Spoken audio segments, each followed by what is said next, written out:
King Robert still lived, and Lord Eddard Stark had just survived an ambush by Jaime Lannister in King's Landing. We were the King's men, charged by the King's hand to bring the King's justice to the false knight Gregor Clegane, who was raping and murdering the King's subjects in the Riverlands. To be honest, I cared more about the King's cellars, but I joined Lord Beric for the adventure. And maybe a grateful milkmaid or two.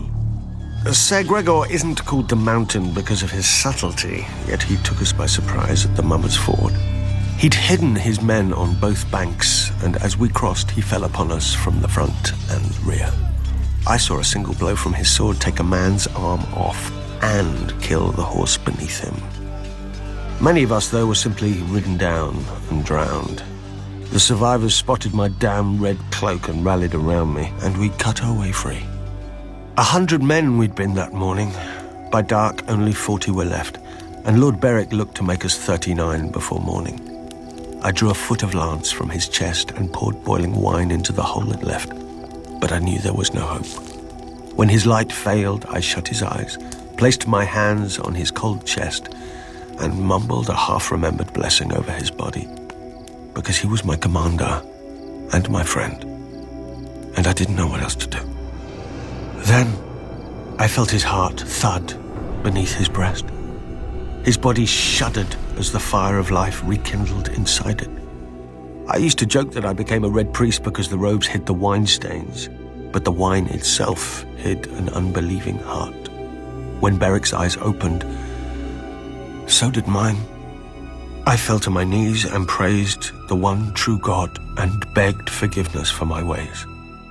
I don't know if the Lord heard me, but when dawn came, Beric was still alive and stronger than he'd been. He told us that our war hadn't ended at the Mummer's Ford, but begun, and that every fallen brother would be avenged.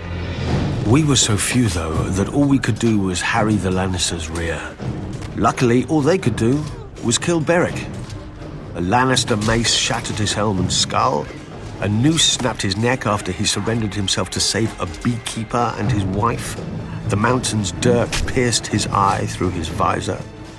After each time, I stood over his corpse and prayed to the Lord, and the Lord brought him back.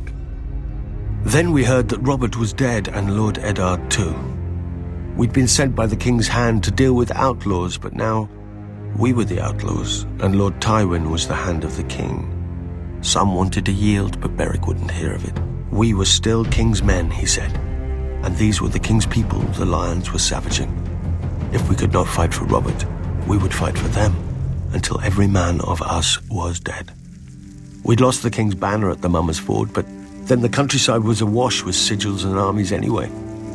We became the Brotherhood without banners.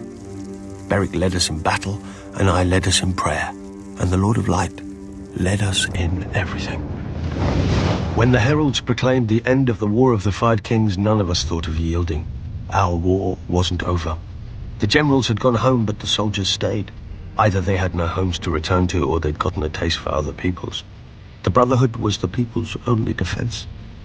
We became the brothers of murdered siblings, husbands of murdered wives, and fathers of murdered children, led by a murdered man. Once we sought to bring the King's justice to the realm. Now we bring the Lord's, or at least we try.